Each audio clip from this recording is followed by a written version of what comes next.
Okay, good morning, hello, and welcome everybody to this 2025 Global Green Industrialization Dialogue.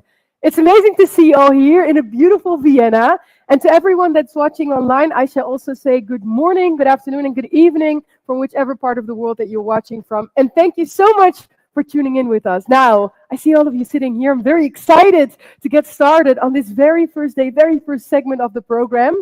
My name is Haji Yacoubi. I am a former United Nations Youth Representative from the Netherlands, co-founder of an intergenerational network called 2100. But above all, I'm very delighted to be your moderator over the course of these next 2 days. Not the least of which, because of the fact that we are meeting at a critical moment in time, right? Because we know that the world is entering a new phase of industrial development, one that is shaped by our shifting climate realities, one that is also shaped by shifting energy systems around us and driven by the urgent need that we see all around to reform the system in a way that is more sustainable, that brings more security and more fairness for all.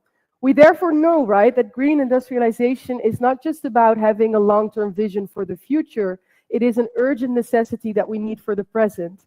But the good news is, as I look around, we know that many of the partnerships that we need, many of the solutions, the actors, they already exist, right? Many of the technologies, they're already there. As a matter of fact, if I look around me, I dare say that a majority of the people that bear them and bring them are right here in the room with us. What's missing often is the alignment. So whether that's across sectors, whether that's across industries, across policies, financing, and that is exactly why we are here all together for these upcoming 2 days. Because what are we going to do? Over the course of these 2 days, we have a jam-packed program that will focus on 4 key pillars that we believe to be very vital in accelerating this green industrialization that we need to see. We will focus on finance as a first pillar, technology and innovation, people, and then also resilient clean tech supply chains. You'll hear from leaders right here in these high-level plenary sessions that we have where they will share their insights, their experiences, their expertise that will help us drive the discussions forward throughout these 2 days. And also we'll hear from you. So during the roundtable sessions that we have as well, they will be highly focused and action-oriented. They're not just discussions for the sake of discussions, but all the input gathered there will be used towards the end of the Global Green Industrialization Pact. Now, this Global Pact, it really aims to bring and guide the industrial transformation that we believe to be necessary, while also ensuring that it benefits everyone altogether and is firmly rooted in climate ambition. So I would say whether you're here representing government, whether you're representing civil society, the private sector, industry, finance, whether you're representing young people, all the input that we collectively have, the collective wisdom here, is what is needed to drive these 2 days towards success. So again, I say, thank you so much for being here. Now, when I say I want to hear your input, it's important. I know all the moderators say it, it's a bit cliche, but I actually really want to do it. And that is why I thought we'd kick this morning off with just hearing a little bit more from you. I'm very curious to hear a bit more about what the sentiments in the room are here. And to do that, I have brought a very straightforward game. It's very easy, very simple. In a little bit, I will read a couple of statements that I brought with me, and I will ask you to stand up if you agree with said statement, and to remain seated if you disagree. Now, for the people that may be less mobile, please feel free to participate in whichever way you see fit, whether that's by raising your hand or in another way. But I'm just checking around. Does everybody understand what we're supposed to do? Okay, I see a lot of affirmative nods. Everyone understands. So, okay, pay attention. Because my very first statement for this morning is as follows. Again, you stand up if you agree, you sit down if you disagree. The first statement is, I understand the rules of this game. You may show me. Let's see, let's see. By the way, I'm a mean lady, so I will be on the lookout for whoever's still sitting. Please point them out to me so I can walk up to them and just... No, I think you're all sitting. Please, a big round of applause for yourselves, and you may all sit down again. Very good, you understood the rules. Now, of course, here comes my real statement, because I want to get into the nitty-gritty and the core of the topic. So, my first actual statement for this morning is as follows. Listen closely. The statement is, I am optimistic about the current speed of global green industrialization. Who is optimistic about the speed? You may stand up. And if you're not as optimistic, remain seated. You will see that there is very little room for nuance in this game. Look, yes, we have somebody in the back standing up. That's very good. Yes, round of applause for the optimists. Now, everybody no, wait, if you're standing, remain standing. I saw, sir in the back, I knew you were standing. No, I clocked you immediately. Freeze, because now I got you. By the way, for the people still sitting down, don't think you're safe, because I'm just as interested to hear from you as to why you're not as optimistic. But if I can go first to you, sir. Hi. Would you mind sharing with us who you are and why you're optimistic? Okay, Cesar Bonamiga from the Brazilian Mission. Okay. Every journey starts with the few first steps, right? Yeah.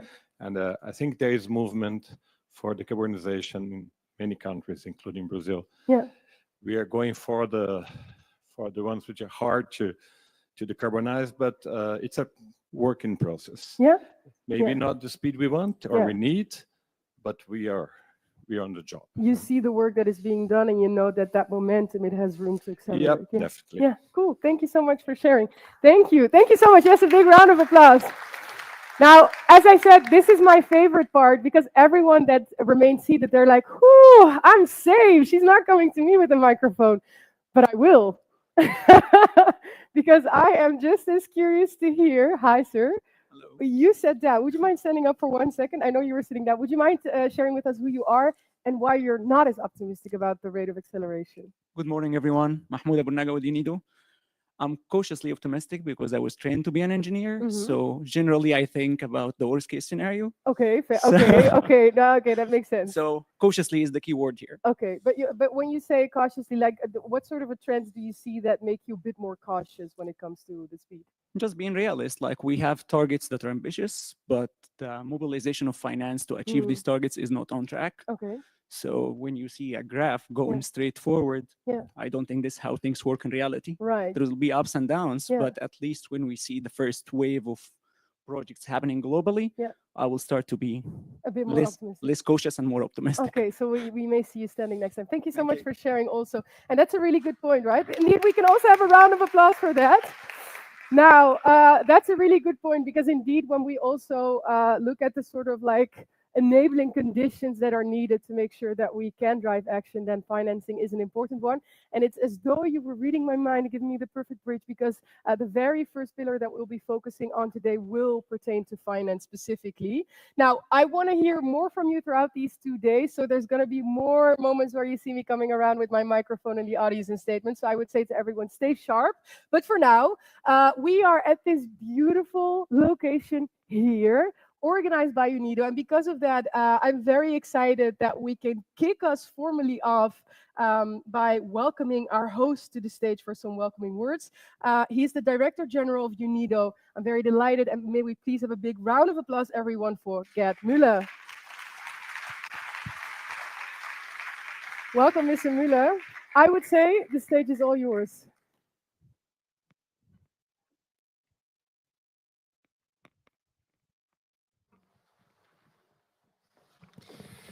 Good morning, Excellencies, distinguished guests, ladies and gentlemen. I welcome many of you, many high-ranking guests and experts. It's a great pleasure, and I'm optimistic too this morning. I'm optimistic because we all have solutions for future progress. Ladies and gentlemen, energy is the foundation of all development. That is my basic message. Energy is essential for progress in all sectors. Without energy, think about this, there's no conference. There are no hospitals, no factories, no industrialization, no digitalization and education. And today, the world is entering a new era of industrial development. The old industrial models, which drove economic growth over the past centuries, have reached their limit. They have created prosperity for many, but also led to environmental degradation, inequalities, and fueled climate change. Energy, climate. Let me start with some facts. Ladies and gentlemen, the facts today are CO2 emissions are still rising. The global energy demand is projected to increase by 50 to 70% by 2050. 80% of energy production today is still fossil-based. And therefore, central questions, even for this conference, central questions are, first, how is it possible to decouple economic growth is necessary, especially in developing countries, from growing emissions?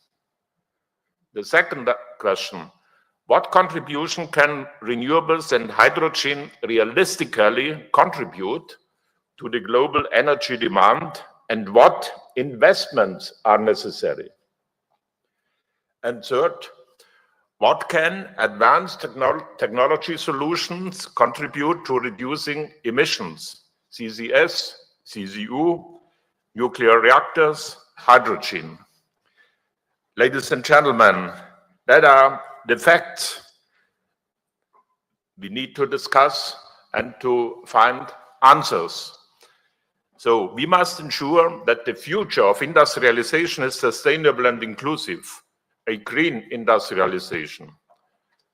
To achieve this, energy must be more clean, reliable, and most important, accessible to all. Around 800 million people still live without access to electricity. The world population is growing by 80 million people a year, mostly in developing countries. 80 million a year. All of them, they need access to electricity and energy every year. Africa's population alone will double by 2050, will double. 600 million there still today don't have access to electricity. The world energy demand, therefore, will increase by 50 to 70% by 2050. And the climate crisis demands urgent action. But we stand also at a moment of unprecedented opportunity. Therefore, I am optimistic. I am an optimist. We are entering a new era of industrial development with new technologies and digital innovations that are green, inclusive, and resilient. Green industrialization is not a distant ambition. It is the chance we have today. It is the engine for economic growth that is decoupled from emissions. That is the main question. How to decouple economic growth from CO2 emissions.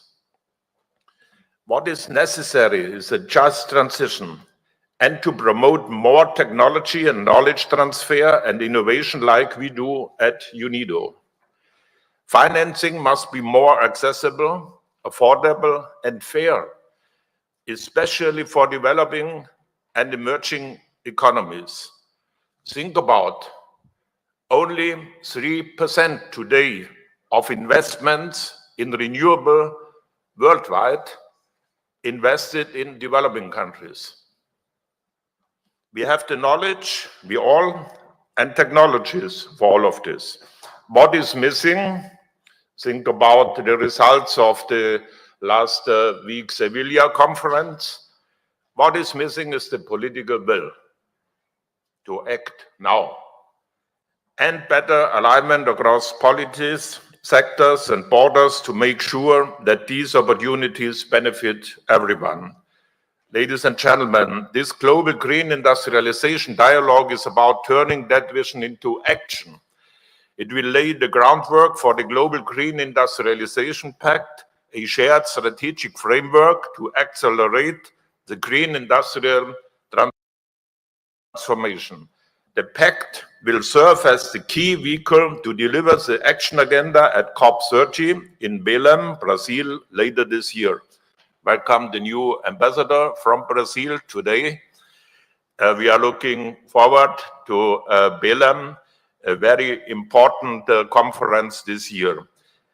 This groundwork, it will lay out a clear, coordinated plan for multilateral action.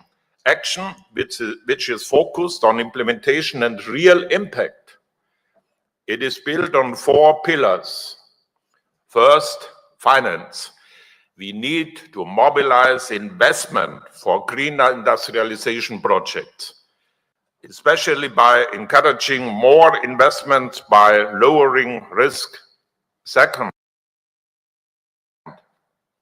technology and innovation. That means accelerating the development and especially the deployment of low carbon industrial technologies. Third, people. Providing people with the skills of the future that they need to contribute for green industry. Fourth, resilient clean tech supply chains.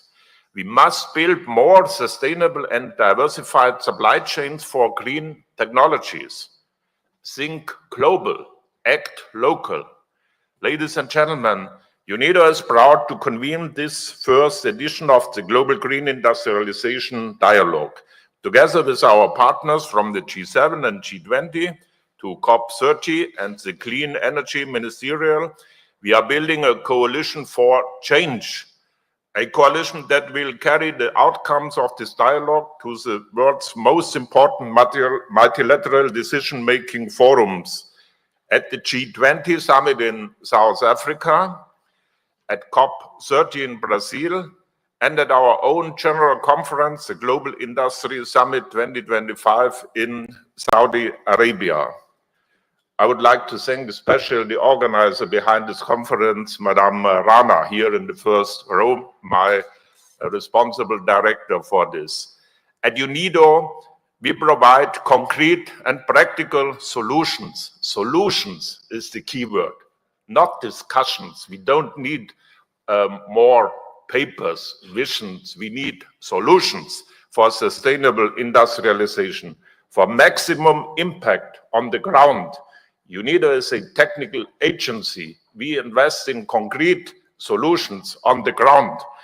We offer decades of experience in industrial policy, great technical expertise, and a global network with all our field offices around the world. Ladies and gentlemen, today we are also proud to launch UNIDO's Energy Foresight Study 2050. It shows how emerging technologies from renewable and clean energy, green hydrogen to circular economy and digitalization can reshape industry and drive the energy transition. It offers practical solutions and how we can implement them. Every country has unique circumstances and unique challenges and different priorities. Therefore, our study includes different actionable recommendations for policymakers to help them create long-term strategies for their own climate, energy, and development goals.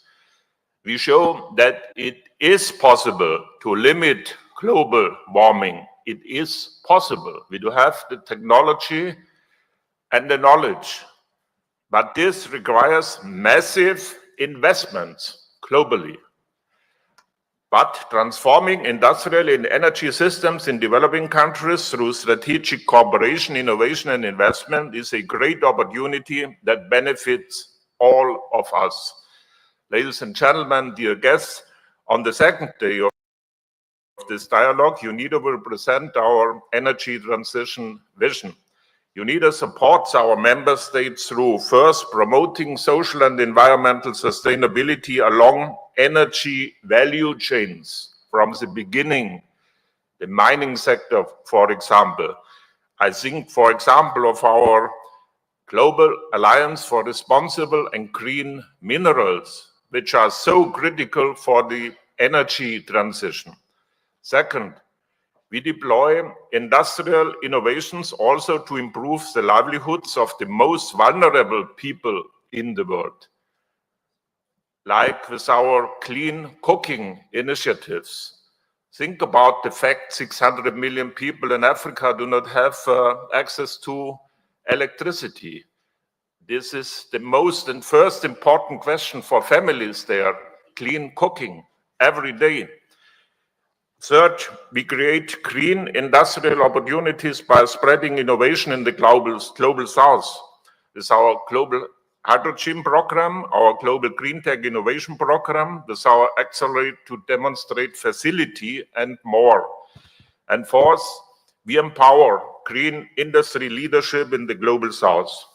Through the great success of our global network of regional sustainable energy centers, through our support for the LDC group and the SITs on climate change, like with our Bloom Regional Clean Tech Center. I especially welcome guests and ministers from SITs countries around the world. And our work with partners in the Parliamentarians for Climate Finance alongside many other initiatives and projects. Ladies and gentlemen, UNIDO stands ready as your partner for green and clean industrialization. We bring together governments, the private sector, civil society, finance, and international organizations. And together we bring solutions to the table. The Global Green Industrialization Pact is a great step forward. I look forward to working with you to create a better, more sustainable and fairer world for all. Let's be optimistic. Thank you so much. Thank you so much, everyone. Thank you so much. Thank you so much, Gigi Müller. Once more, a big round of applause. Thank you so much. I would say those are some empowering, actionable words also to kick us off with. And as the host of this conference, we're very delighted to have such a spirited sort of start. Now, of course, we're also in a very beautiful location, right? I mean, we are in the beautiful Vienna, and therefore we're also very delighted that we have a short message from our host country, Austria. And for that, I'm very delighted to welcome and introduce a video message delivered by Beate Meinl-Reisinger, the Federal Minister for European and International Affairs of Austria. So I would say, let's take a look.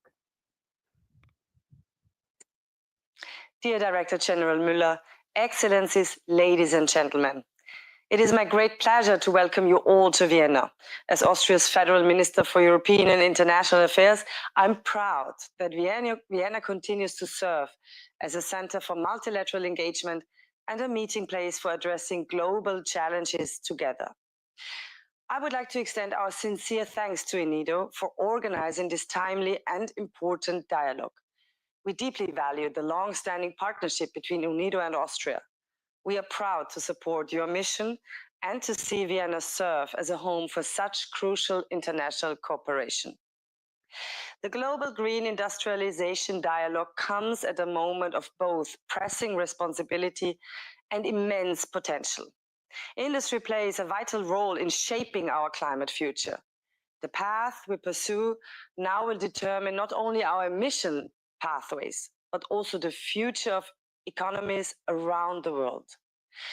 Industrial decarbonization remains one of our most complex challenges, but also one of the most transformative.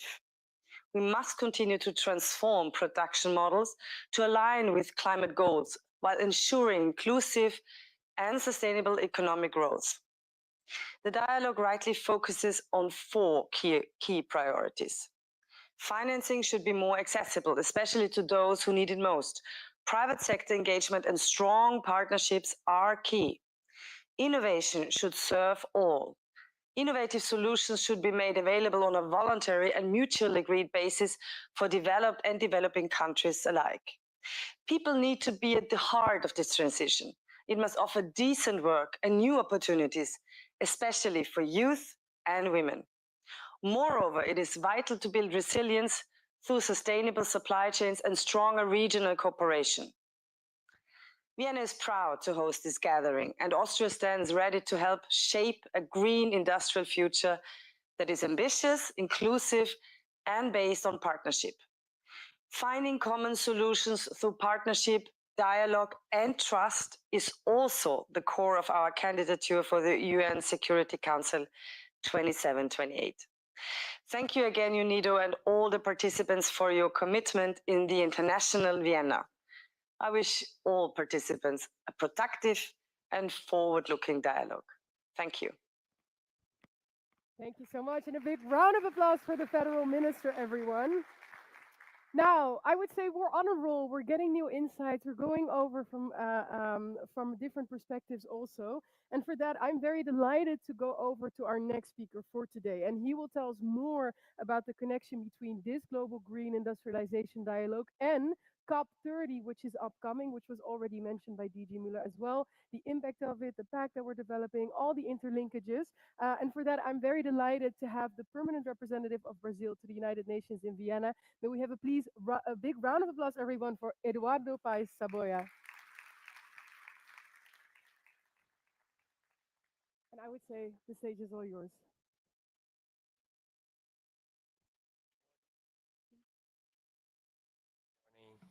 To all of you. You know, the good thing about this exercise we had at the beginning is that my deputy stood up and I remained seated, so perfect coordination.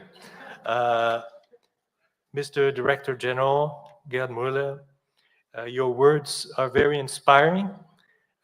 UNIDO is not only the UN agency with the best acronym, meaningful acronym, but also an organization that has a presence in the field and practical solutions. And I really appreciate that, and I'm pleased to be here.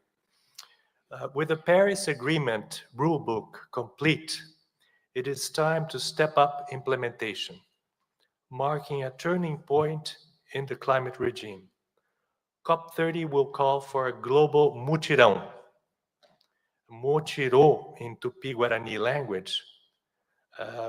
The word refers to a community coming together to work on a shared task.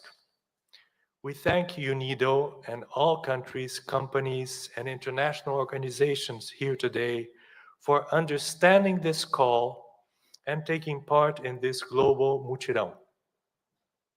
As we move from the negotiating phase to the implementation phase of COPs, we will need this wider support, this collective push to action more than ever before. We need to build on the landmark consensus reached at COP28 with the first global stocktake. We believe that the industry sector has much to contribute and to gain from the transition to a low-emission economy in alignment with the GST. This is why we chose industry as one of the focuses for the action agenda. This dialogue can help identify main areas for action, bottlenecks, tried and true solutions that can be replicated and can support implementation. This is no easy task. In many countries, this will require significant financial support and capacity building efforts. When it comes to the industry sector, notably hard to decarbonize, reducing emissions will require an extraordinary effort to coordinate industry, trade, and energy policy to create an enabling environment for investment. And since the green transition risks reinforcing rather than redressing structural asymmetries of the global economy, this process must be conducted in a just and inclusive way so all countries, regions, and sectors of the economy can benefit from the opportunities created in this process. It is not just about switching energy sources or transferring technologies. It is about helping developing countries adopt strategic policies that will allow them to assert control over key nodes of the green industrialization and become part of the new supply chains. We also need to support countries that already have abundant renewable energy sources to be able to turn these characteristics into competitive advantages. For that to be possible, we need to acknowledge the need to strengthen international collaboration on carbon accounting of products and fuels, encompassing both developed and developing countries in the development and implementation of methodologies. Metrics should be transparent and comparable across different pathways to promote fair competition and continuous emission reduction regardless of feedstock and technology. Creating better carbon accounting will also help direct financial flows towards more competitive regions and will help reward efficiency gains. We thank UNIDO once again for bringing us all together in Vienna, this beautiful city, where I arrived 4 days ago. And we expect to see you, Director General, and many of you in COP30 in Berlin. Thank you.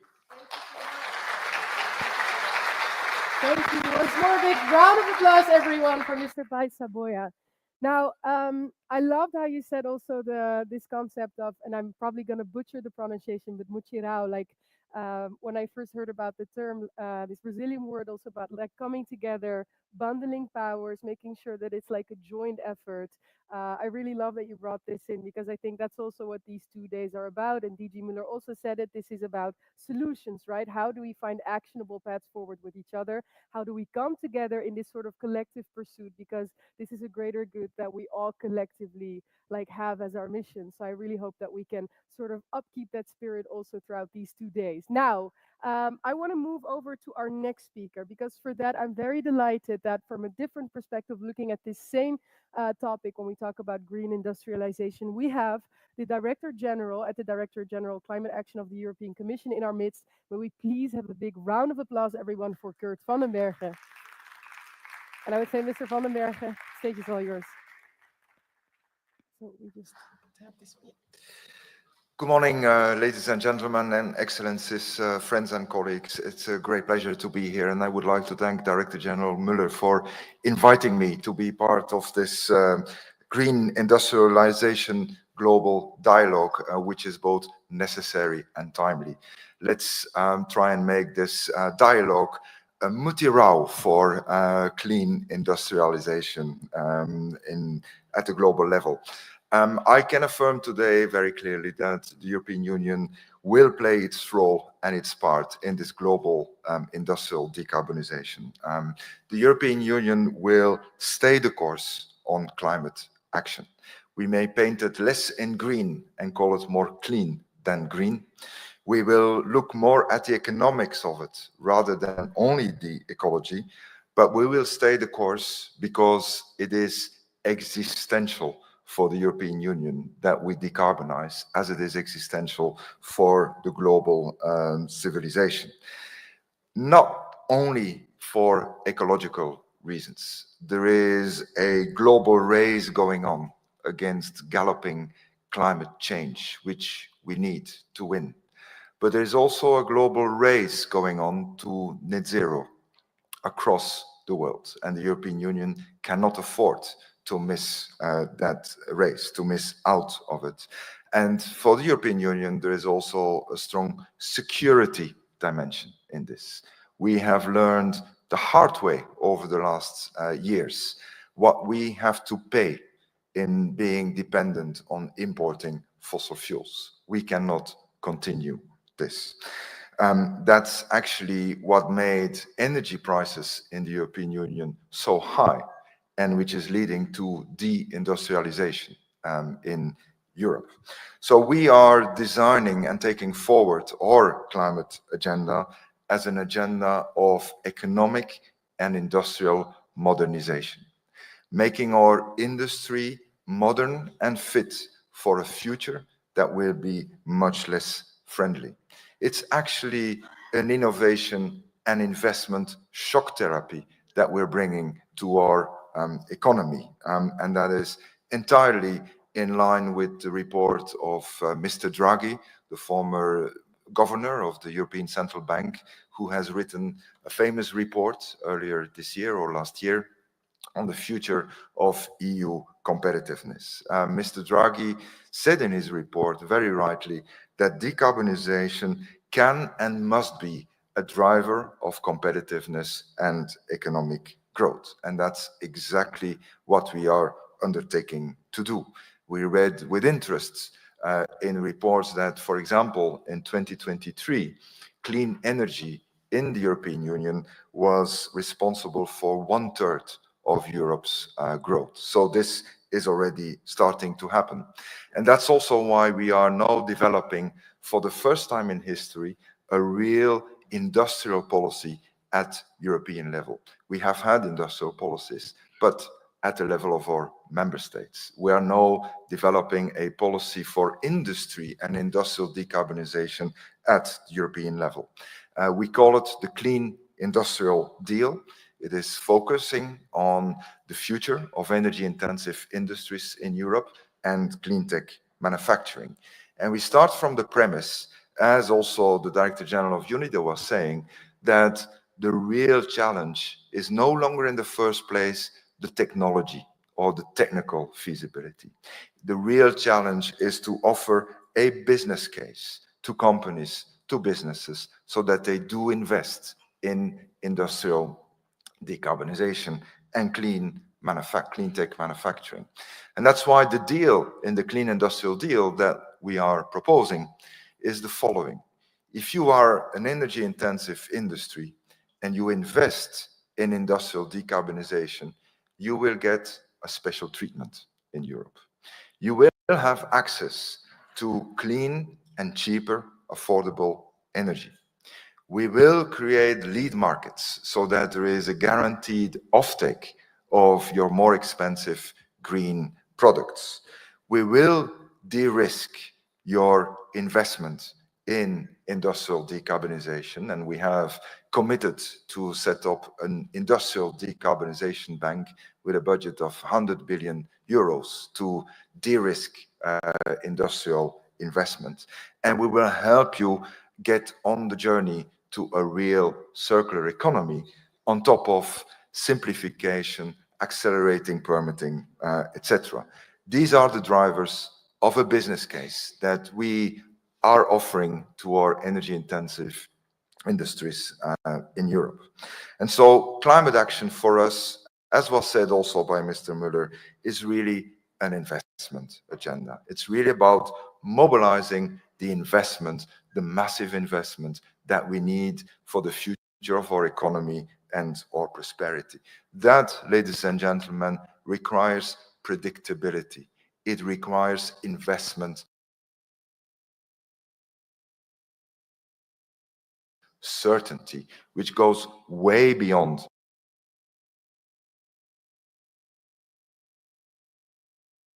five years. And that's why we have a European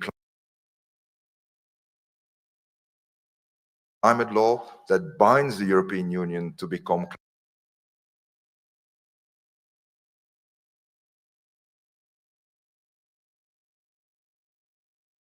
climate neutral and resilient by 2050.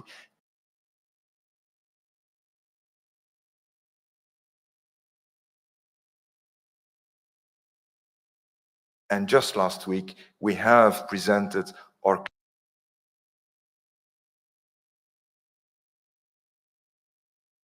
climate target for 2040, where we propose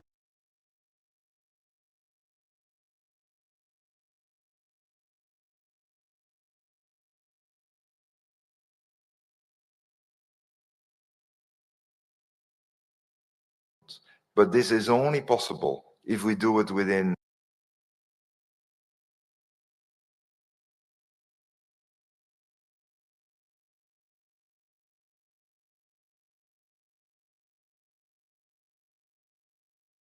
will come with their nationally determined contribution.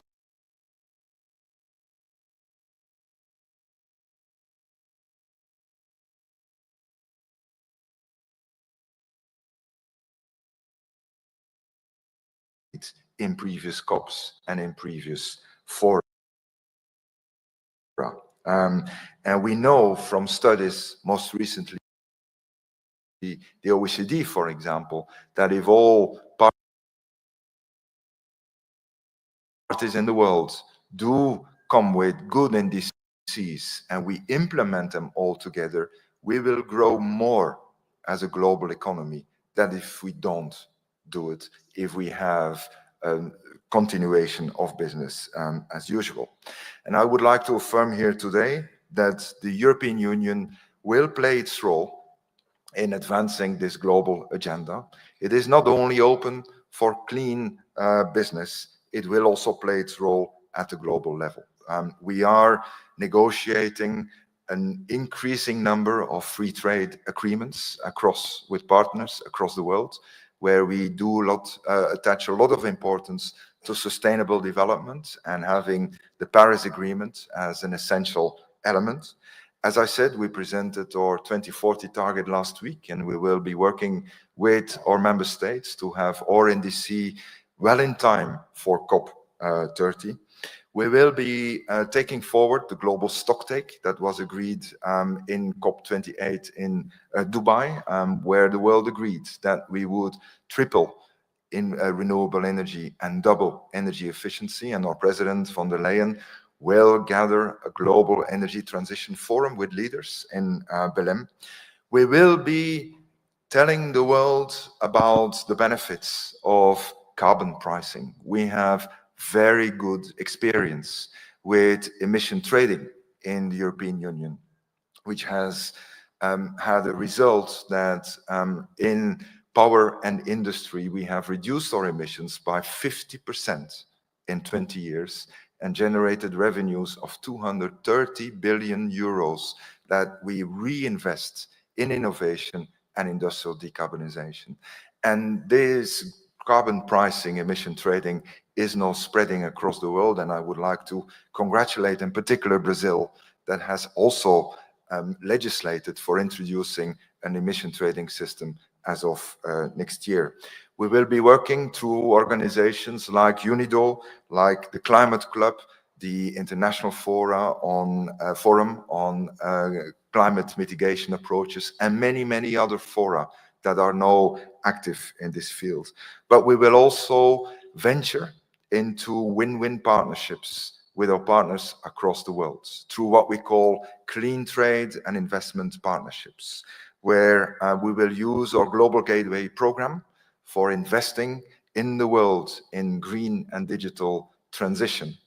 More than 300 billion euros we want to invest, but we want to do this through win-win partnerships that look at how to facilitate and mobilize investment in our partner countries, work on regulatory frameworks, and at the same time provide access for clean products to the European single market. And we have started doing this with South Africa, the first country with whom we are negotiating a clean trade and investment partnership, which we will deliver in time for the G20 summit in Johannesburg. And obviously, in closing, I would like to state that the European Union will also stay the course on providing climate finance for our partner countries. The European Union is very proud to be the biggest donor of climate finance.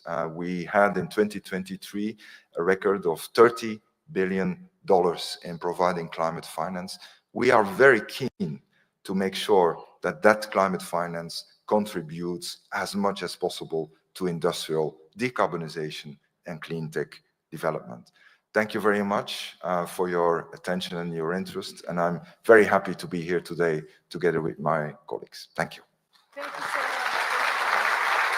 Thank you so much, everyone. Once more, a big round of applause for DG van den Bergen. And I must say, I was writing along, and the list of commitments and actions and works that's in there, whether it's just also about the realization that it is indeed an investment agenda, It's amazing to hear also what you're doing for your energy and industry, intensive industries, right? When you're talking about sort of making the commitment, whether it's showcasing examples like the Industrial Decarbonization Bank, but also, how do we indeed make sure that we deliver on those commitments that we've all collectively made, whether it's tripling renewable energy capacity, doubling energy efficiency in that sense. There's a lot that needs to be happening. And we're going to discuss all of it and see what actionable pathways we can find over the course of these 2 days. One thing is clear after hearing everyone speak is that the urgency to act is big. And just to underline the importance of that a little bit more, we have a short video that shows the spirit in which these 2 days were also convened and in which we come together. So I would say, let's take a look at that all together.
Okay. Now, one thing is clear, right? It's the fact that we need to be forward looking. And because of that, I'm very delighted to go over to our next segment, which is all about the launch of the UNIDO Energy Foresight Study 2050. Because when we talk about the future and looking at it, this study specifically looked at the relationship between industry and energy on the one side and on the other side, and looking what the needs are when we reach 2050 altogether. So they looked at what the relationship is, and they came up with all sorts of policy recommendations, looking at what the finance needs are, what the skills gaps are that we need to bridge, what we need to do in terms of developing clean tech, and much more. And I'm very delighted that we have the 3 authors of the study here in the room with us. And I would say, without further ado, let's just call them to the stage so that they can give us a rundown of the most important findings. We have the Associate Professor at Delft University of Technology. But we have a big round of applause, everyone, for Edo Abraham. Then also, indeed, a big round of applause for the Director at Novaterra and Senior Researcher and Lead at the Political Economy Unit at University College London. A big round of applause, everyone, for Lucas Somavia. And last but certainly not least, we have Professor of Energy and Development Policy at the University College London. A big round of applause for Jacob Mulugeta. And I would say, gentlemen, the stage is all yours. Please do take it away. Thank you. Thank you very much.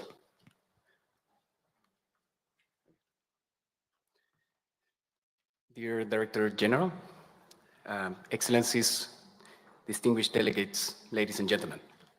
It's a great pleasure to be here today on behalf of Novaterra, presenting some of the key results of this important study that was commissioned by the United Nations Industrial Development Organization in view of developing the 2050 energy vision.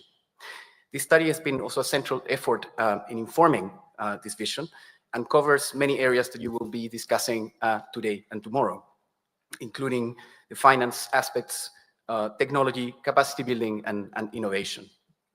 The study highlights some of the key global as well as the regional trends in development of climate resilient pathways and provides strategies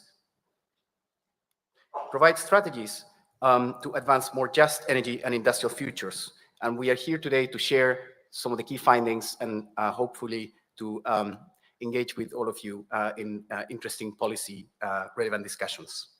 So let me introduce why this is important. This foresight study comes at a critical time for global development. The industrial sector, accounting for nearly 1/3 of global greenhouse gas emissions and over 35% of final energy use, is both a cornerstone of economic development as well as a major driver of climate change and environmental degradation.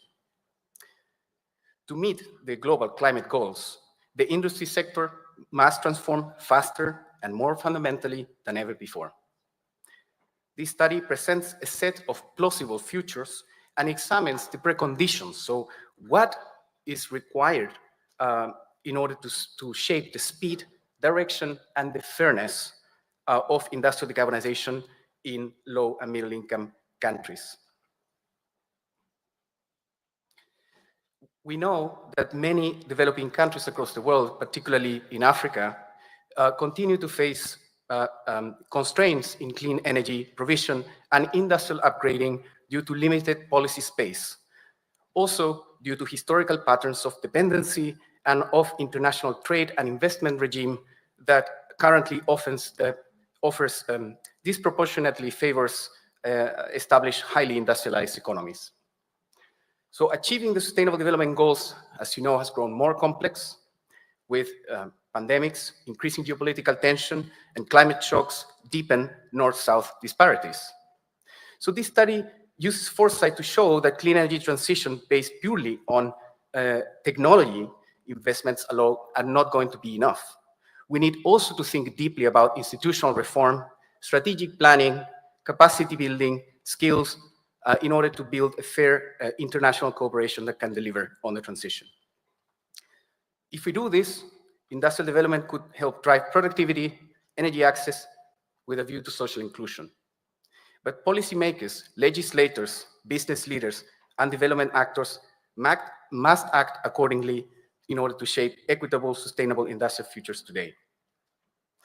Although this study in global scope, we also looked at regions, was developed converging using integrated assessment models approach following IPCC guidelines.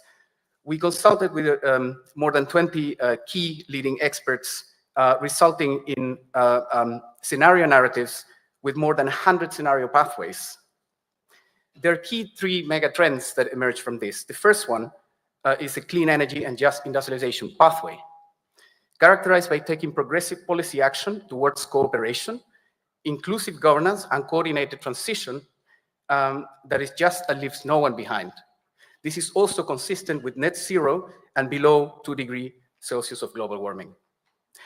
The second one is a moderate pathway characterized by regional growth, although with moderate progress and fragmented implementation, and increased inequality.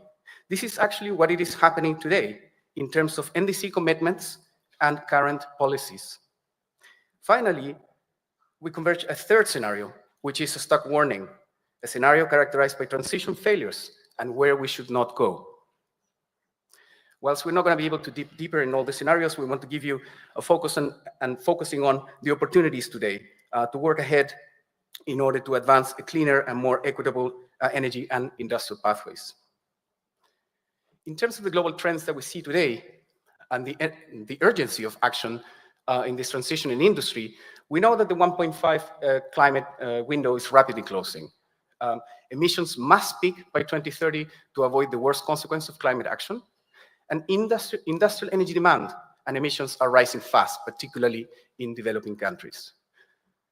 However, we only see today less than 20% of industrial energy use currently coming from renewables. So a deep decarbonization requires tripling investment, in renewable energy industrialization this decade. So industrial transformation is critical and rapid progress is essential. And emerging economies must leapfrog all polluting models.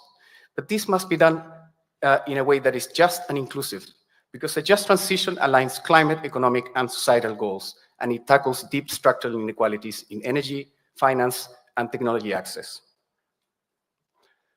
Also, technology and innovation must serve the needs of developing countries.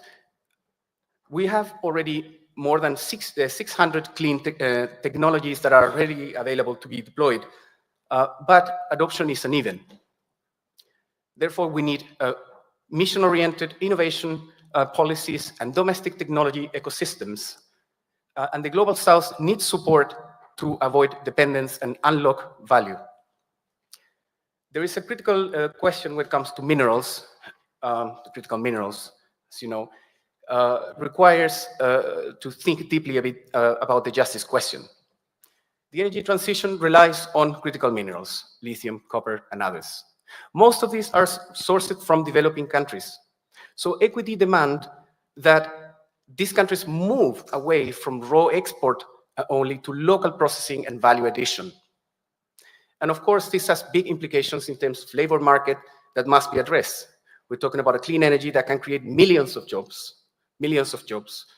But policies must focus on training and retraining generations based on emerging technologies, including artificial intelligence, additive manufacturing, and so on, with a strong focus on creating opportunities for women, youth, and next generations. I can go on talking, but please come and talk to us. I will pass on now to my colleague, Edo, who will give us some key data points in the story. Thank you.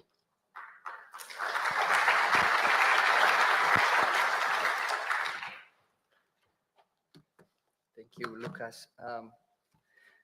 Maybe I will give you a snippet of some interesting data sets from the report. First is, as today said a few times, we still have over 80% of primary energy coming from fossil fuels, but it's also a story of one of the fastest energy transformation stories in human history. So here in the left side, we see that in the top left, solar and wind as renewable sources have grown tremendously over the last 20 years. So with solar surpassing energy sources like hydropower and now accounting for about 37% of total renewable energy production. At the bottom, we even see a more stark transformation that in 2023, solar energy and wind have accounted for about 98% of renewable sources. And in addition to this, if we look at this World Energy Outlook from IRENA, what we see is kind of the needs for investment. This is on the right-hand side. Despite this progress, if we're to meet the 1.5 degree targets, we're looking at a tripling of investment in renewable energy in the next 5 years. So that's about USD 47 trillion till 2030. And if we look deeper even in the technologies that need investment, of course, you see quite a lot of electrification of end users like transport, heating and cooling, and so on. Beyond that, also, you see a big investment in conservation and efficiency, as well as the grid, and then also in storage and so on. This is 11% is 33%, so that's half the investment almost.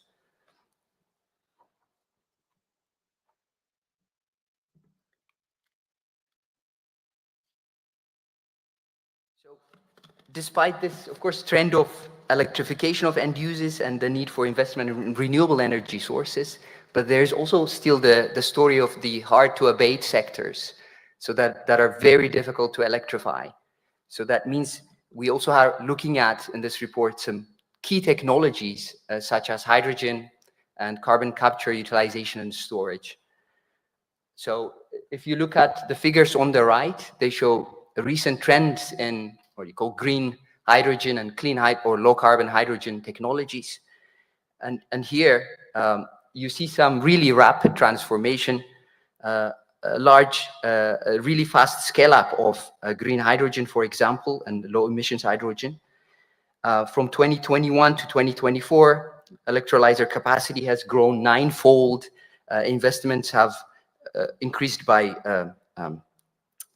about a factor of 10, from 0.3 to 7.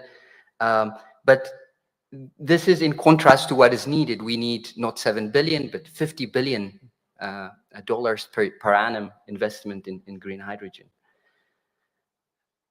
And from the expert interviews and discussions and the studies, what we have found is also that the cost remains a major barrier for hydrogen and its cleaning. So on the left-hand side, what we show here is also kind of what comes from global integrated assessment models. And they're also for the really positive, ambitious targets of below 2 zeros and 1.5 degrees, hydrogen will play a big role in the future energy systems. Specifically also for the industrial sector. Here at the bottom left, you see transitions perceived for 1.5 degree scenarios for steel and cement. And they're also a big element of electrification, but we see about 10% of the final energy coming from hydrogen.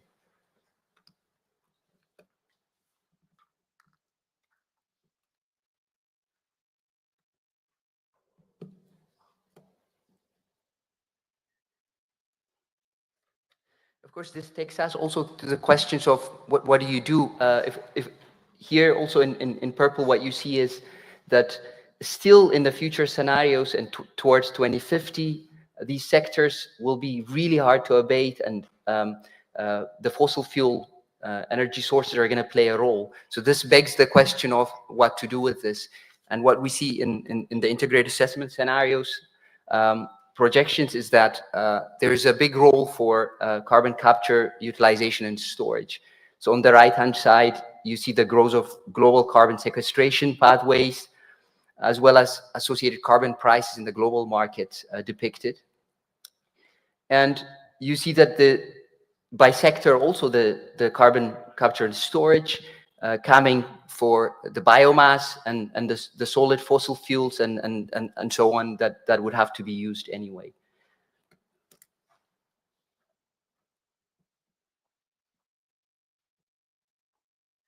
On the left side also you see the large gap between the ambitions and implementation. I think that this is the story from the experts, and that comes out also from the assessment, is that there's a big gap between where we are where we need to be. So in the report, we also outline, although CSS can be an enabler, only under clear conditions and large investment that this gap could be bridged. And with this, I will pass to my colleague to outline the preconditions.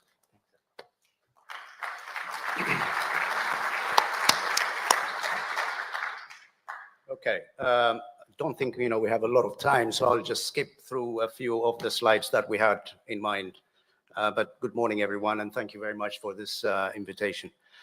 So we've done these pathways, and one of the things that we did was also to begin to think about them across regions. So we had Asia, Africa, and Latin America, and this is really a broad sweep of what clearly will emerge in the report. So we would certainly encourage you to read it once it's out around September or so. But the key thing here is, if you look at Asia, what is clear is that it is becoming a leading green industrial powerhouse, and this is something that we've seen even in the data that Edo presented. Quite a large proportion of that investment is clearly happening in China. Yeah. But what's also happening, it's not just China that is going to play a significant role. You also have India for sure, but also Vietnam as well as Indonesia that are going to play a significant role in the whole process of not just the processing part of renewable energy, for example, but also the manufacturing side of it. Vietnam, for instance, is fast becoming a very important player in the EV industry itself. Yeah. So that's something that we would expect to see. And then the second is Latin America and the Caribbean. And this is a region which clearly has quite significant minerals and has been supplying, you have countries such as Chile, such as Bolivia, and so forth. And the drive is at the moment, at the policy level, is to gain some level of sovereignty in terms of not just the minerals, but also begin to climb up the processing and the manufacturing side of the industry. So we would expect a much greater sort of reinvention of industrial activity in countries such as certainly Brazil, Chile, as well as Bolivia and so forth, Argentina to a lesser extent. Now, the issue of Africa is different in the sense that it is a region that is starting at a very low base. It's still grappling with the whole question of energy access. The deindustrialization has happened in a big way since the 1960s, so it's not even at the same level as the 1970s in terms of industry. So there is a much greater need to be able to deliver the bigger question of energy access and energy security for industrial, for productive purposes, mainly agriculture and so forth. But at the same time, this region is also becoming, particularly the Southern African region, is becoming a major player in the supply of critical minerals. And the question at the moment is, what pathway will it take? Will it take continue this kind of extractivist model of supplying minerals for them to be processed in China and manufactured? But at the moment, the current conversation within the region is about how do you climb up the value chain, both as a processing, but also potentially as a region to become a manufacturing player. Perhaps not at the same level as the other two regions, but certainly there is an ambition in that direction. Some of the key messages and policy recommendations are, I think, the whole question of justice has been already tabled. The future, industrial futures are going to have to take a very different character. In the past, the whole agenda was about, how do you mobilize labor, how do you create markets and so forth. So we have to think beyond markets, and that's a message that is coming through from all the speakers this morning. That we have to think in terms of, how do you enhance, of course, economic growth, while also growing welfare and decreasing environmental impact. So the whole conversation around sustainable development is center stage when we talk about the justice issue here. The second aspect is also the whole area of reclaiming the policy space. A lot of countries, particularly in the LDC countries, simply do not have agency on their policy pathways. And so the idea to decarbonize, to diversify and deliver transformative outcomes requires countries to actually begin to think for themselves, by themselves, with partnerships, of course. So claiming the policy space is going to be quite critical for countries to have any kind of meaningful participation in future industrial conversations. The third is sharing technology, and it aligns to just the point that I just made, sharing technology and sharing power. And this is really, to an extent, about a much more meaningful and much deeper engagement in South-South relationships in order to be able to unlock mutual benefits through collaboration, innovation, and clean, inclusive industrial futures. And then people, bringing together, it goes back to that first point of justice, bringing people and the planet together.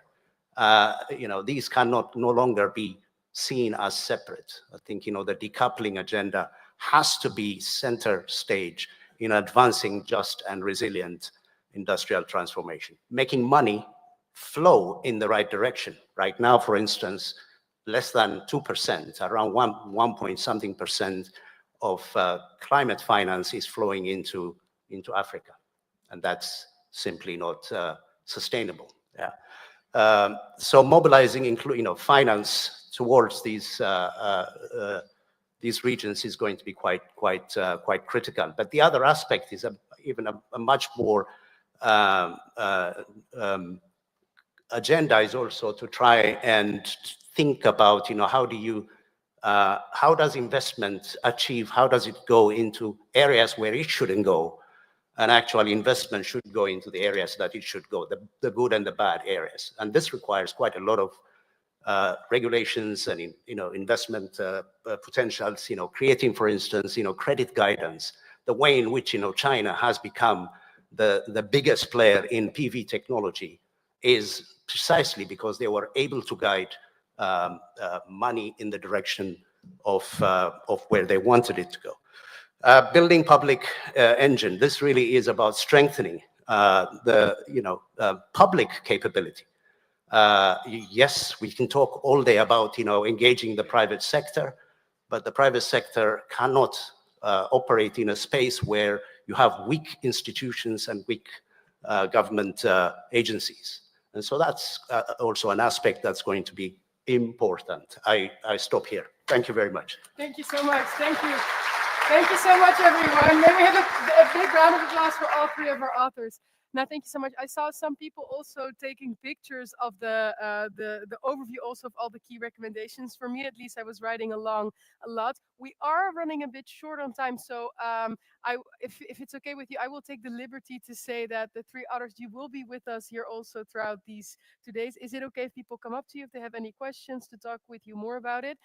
That's a free invite, everyone. So I'm going to ask you once more if we may have a big round of applause, everyone, for Edo Abraham, for Lucas Samavia, and Jacob Mulugeta. Thank you so much. Thank you so much. Thanks. Now, in the meantime, while the picture takes place, let me just say we have a short coffee break right now of approximately 10 minutes. So we ask to each and every one of you if you want to be back here at 11:10 in the room sharp so that we can start with the first high-level plenary, which will focus all about financing. So if you'd like to attend to that, please make sure to be there. I would say stretch your legs, grab a cup of coffee or tea, and then make sure to be back here at 11:10. Thank you so much.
High-level plenary session, which will be all about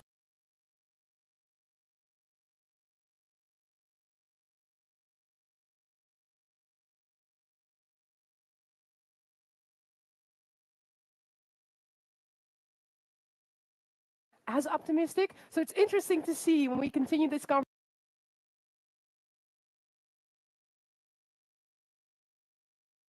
how everyone is looking at that, because we know how vital financing is, right? To sort of make sure that we bring projects from the pipeline, from concept to bankability. And I'm just curious, just to get a bit of a general sense of a feel here in the room. I brought a new statement with me. So at this point, I would say, you know the drill. Yes, I like to keep those knees like oily and all ready to veer up when we need to, because I'm curious. We know that there are a lot of levers that need to be put into motion, right, to make sure that we can accelerate this green industrialization. On the one hand, we know that we have a skill gap that we need to look at. We know that financing is a big one. We know that there are like technological solutions that we need to accelerate, new insights perhaps there. We need to look at supply chain. There is the fairness element, justice. So a lot of things that need to happen. But I am curious to get to know from you a little bit more which one you think is the biggest bottleneck. And of course, I'm specifically interested to know who thinks that finance is the biggest bottleneck that is preventing acceleration of green industrialization. So I have a statement. If you agree with it, please stand up. And if you disagree, remain seated. And the statement is, I believe finance is the biggest bottleneck to green industrial transformation. Stand up if you agree, and remain seated if you disagree. Okay. Okay, no, wait, freeze. If you stand up again. I saw you, sir. Come. You gotta remain standing. I also say this, freeze. Everyone that's sitting, remain seated. Everyone that's standing, remain standing. Look around for a second. It's a big group. It's not everyone though, and I'm curious to hear. I also say stop at some point, because at some point you have like peer pressure that comes into the room. It creeps in, because then everyone's like, they're standing up. Maybe I should stand up. You already know. You already know I'm walking towards you. Hi, would you like to share who you are, and also why you specifically think that finance is the biggest bottleneck?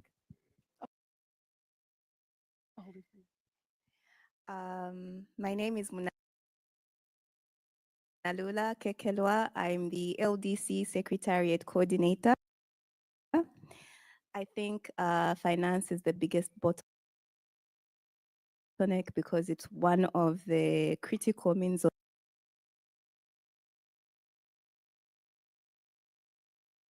implementation, and without it, we really can't get anywhere.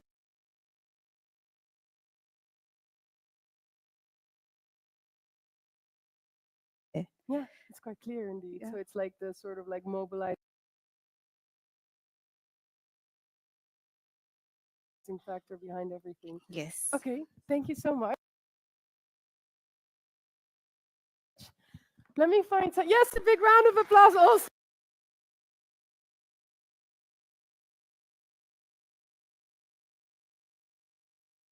Hello, everyone, indeed. I want to find somebody that disagree. I'm now looking for somebody that's like on their laptop and they didn't pay attention. They're like, oh, sorry. No, I'm not saying that you didn't pay attention, but I am very curious to hear who you are and why you don't think that finance is the biggest bottleneck. Thank you. My name is Marco Swan. I work for the Science Based Targets Initiative as Financial Institutions Engagement Manager. So Okay. working every day to try to get finance to drive the corporate sector forward. Yeah. I think it's a big bottleneck, but I think the biggest bottleneck is basically governments that, and especially after elections, Right. that kind of reverse change their policies, which reduces the predictability and makes it very difficult for investors to Ooh. actually act. That's an interesting one indeed. So it's more so the lack of, or like the withdrawal of ambition, so to say. The political volatility Okay, is challenging. Yeah, that's an interesting one, because if one thing, and a big round of applause, everyone, also for you two for sharing that. Let me walk back in the meantime, because this is, by the way, also so great for my physical stamina. I'm like doing a little workout if you guys in the back all start to stand up. But it's a good point, right? Because oftentimes we say that one of the biggest things that we need to de-risk is more stability and predictability. But what do you do indeed when political climates in itself are inherently like so volatile, and especially in these days we see a lot of like sort of polarizing forces in that sense. So that's an interesting one to take along in the conversation. We're going to discuss it. This high-level plenary is all about financing. Now, if one thing is also clear, then it is the importance of making sure that all voices are included in that perspective. And for that reason, we have made the tradition here at this Green Industrialization Dialogue to kick off every plenary session that we have with the insights and perspective from a youth representative sharing their sort of outlook on the specific topic that we're discussing. So today, that's financing in this first plenary. And for that, I'm very delighted that we have the Director of Operations and Programs at GAIO, the Green Africa Youth Organization. So please, may we have a big round of applause, everyone, to Ms. Betty Osei-Bonso Adje. Betty, welcome. I would say the stage is all yours.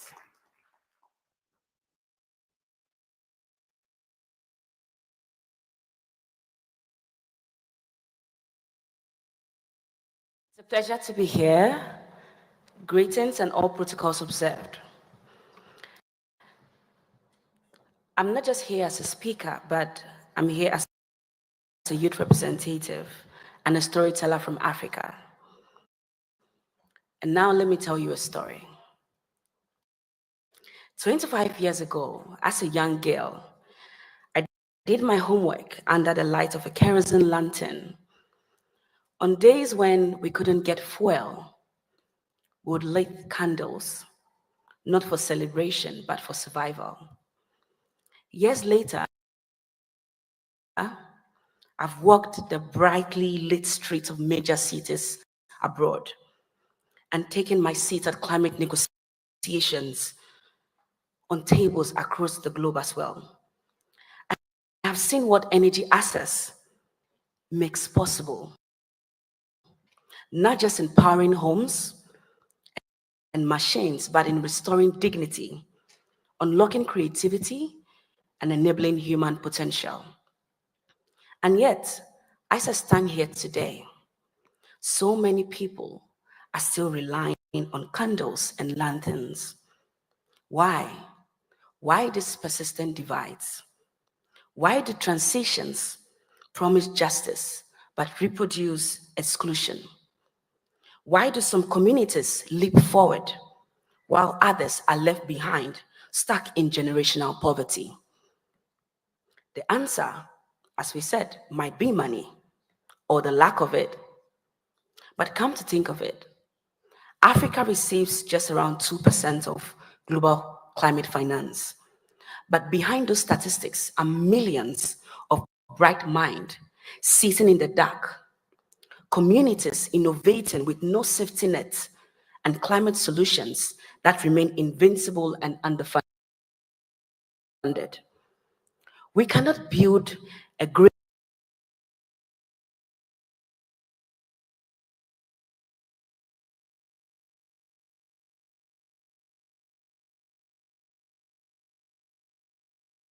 them more about diffusing the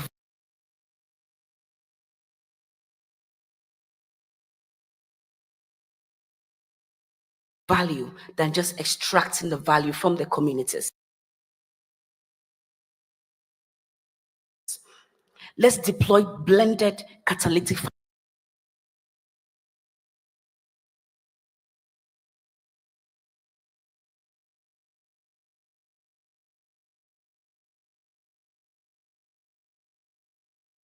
future without financing the youth.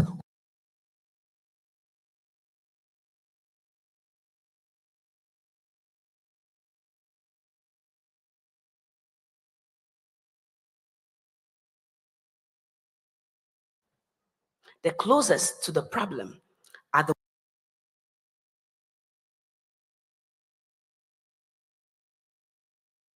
ones who have the most powerful solutions.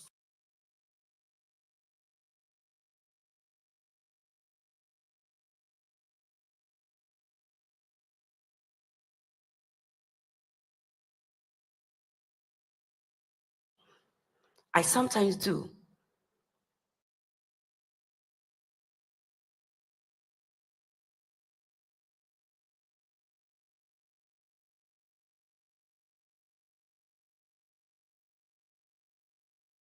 Many in the communities.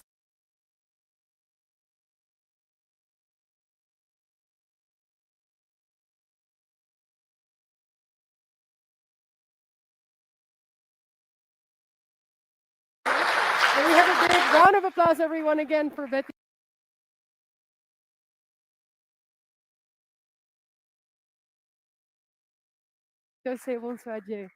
And thank you so much for sharing that story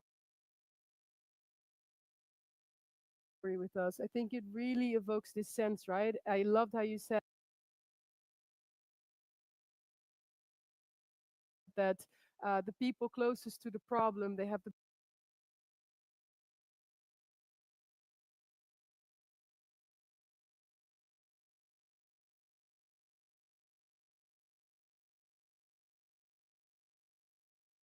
discussion off with. And for that, I want to invite our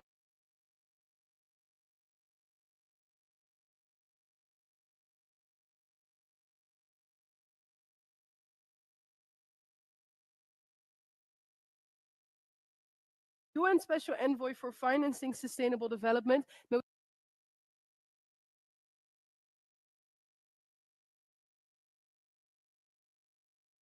We have a big round of applause, everyone, for Dr. Mahmoud Mohideen. Welcome. Please do join us on the stage. Going over next to the Minister of Innovation, Industry, Science and Technology of Barbados. A big round of applause for Mr. Jonathan Reed. Welcome. Please do join us. Then going over to the Vice President, Government Affairs for the Middle East and Africa and Executive Director for Siemens Energy in South Africa. Big round of applause, everyone, for Ms. Ntaho Minyuku.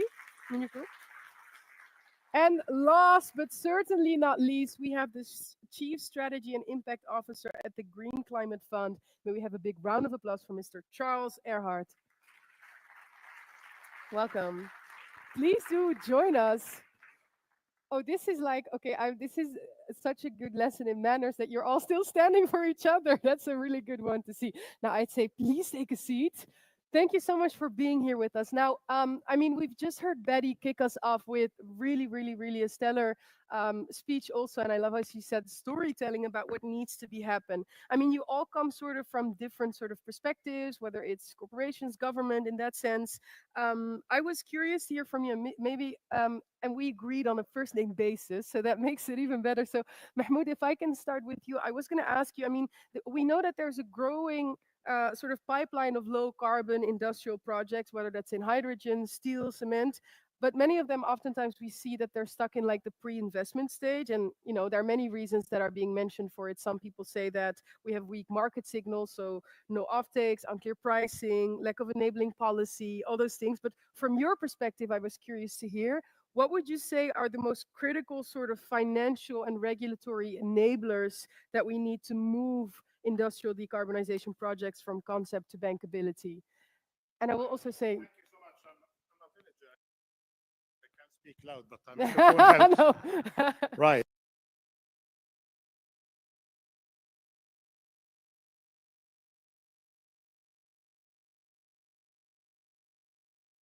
Okay, thank you so much. And talking about villages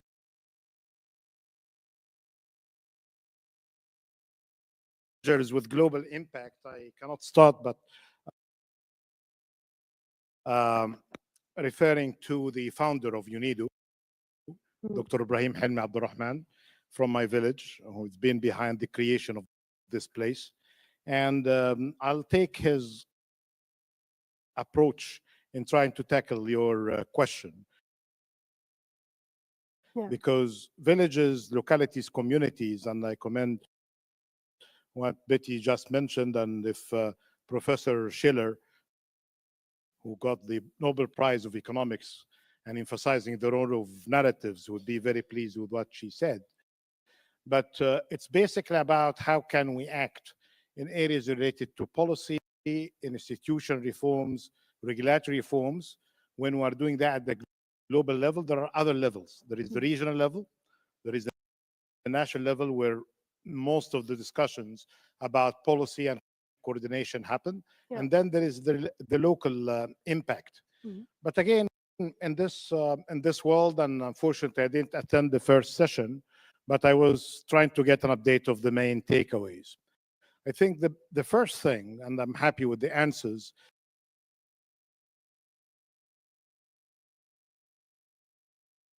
that not the majority necessarily said that finance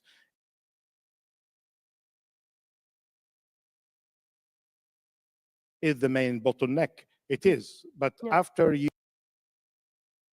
you settle other matters when it comes to institution reforms, policy coordination, areas related to putting the priorities right, and then put the system of public-private partnerships.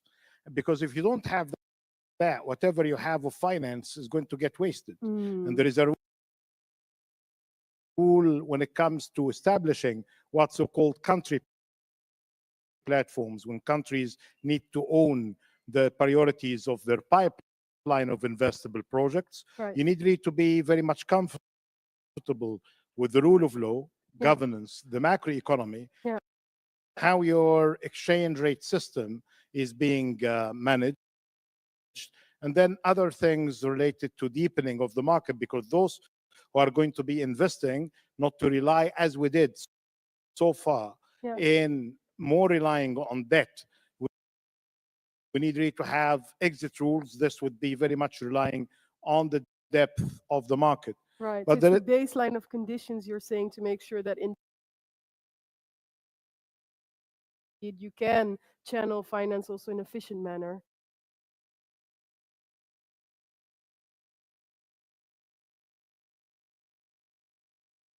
Right. But then, okay, with that, I came here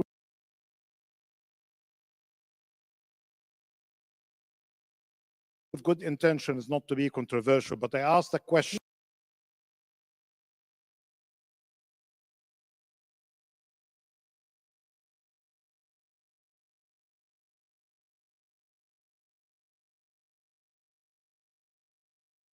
Adjustment mechanism. Right. It is full of good intention.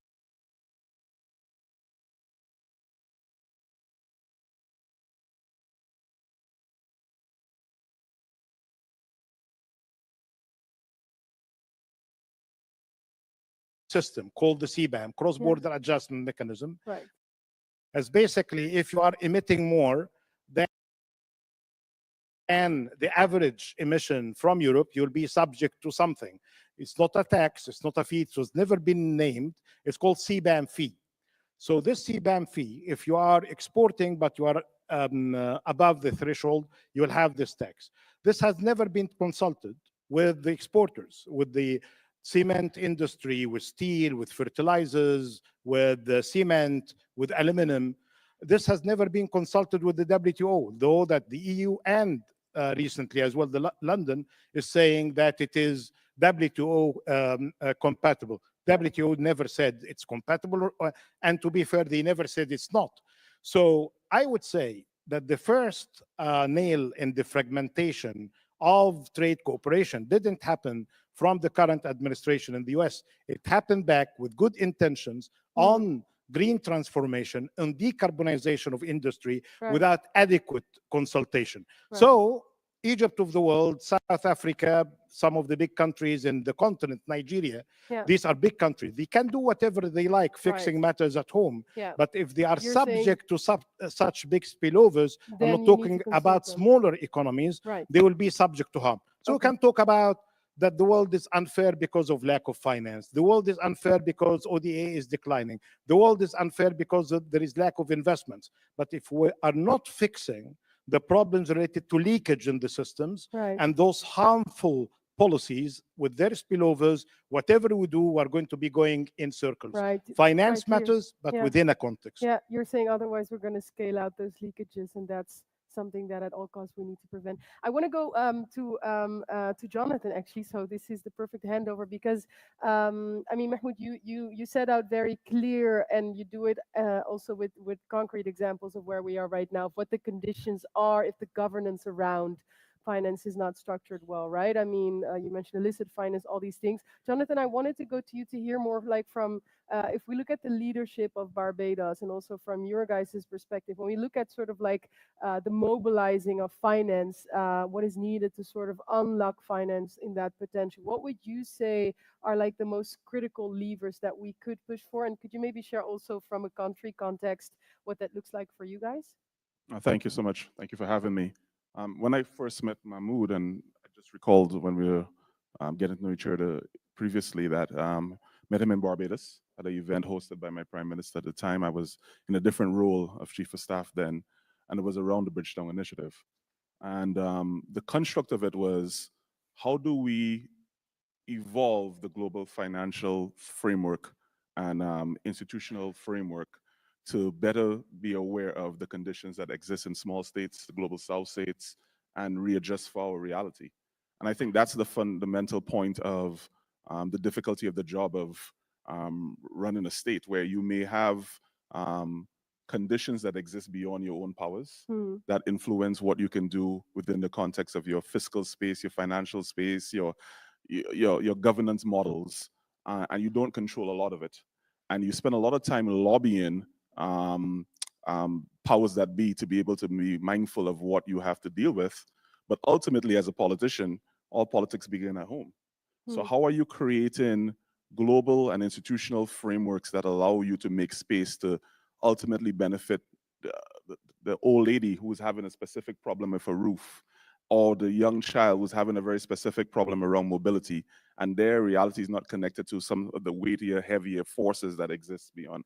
And that's the needle that we try to thread from coming from a small space. How can we leverage our lobbying capacity, our advocacy capacity, our ability to create smart partnerships between both large-scale institutions as well as private sector to ultimately benefit the lives of the people that we serve, right? And I think that's the difficulty of the job. We face it every single day. How do we make it relevant? And so we've existed in a few things that we're proud of. The work is obviously ever evolving, and there's much more to do.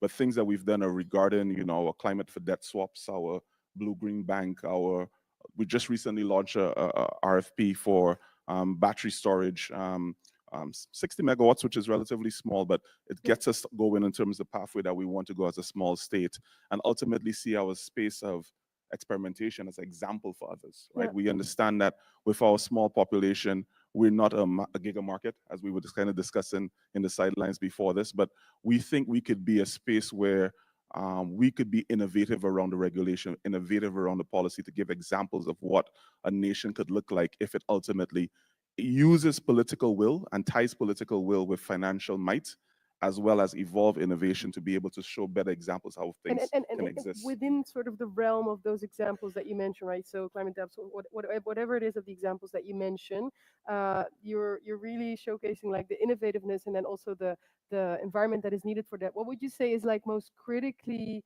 what are like measures that we cannot overlook to also be able to facilitate financial space for innovation like that to sort of unlock itself?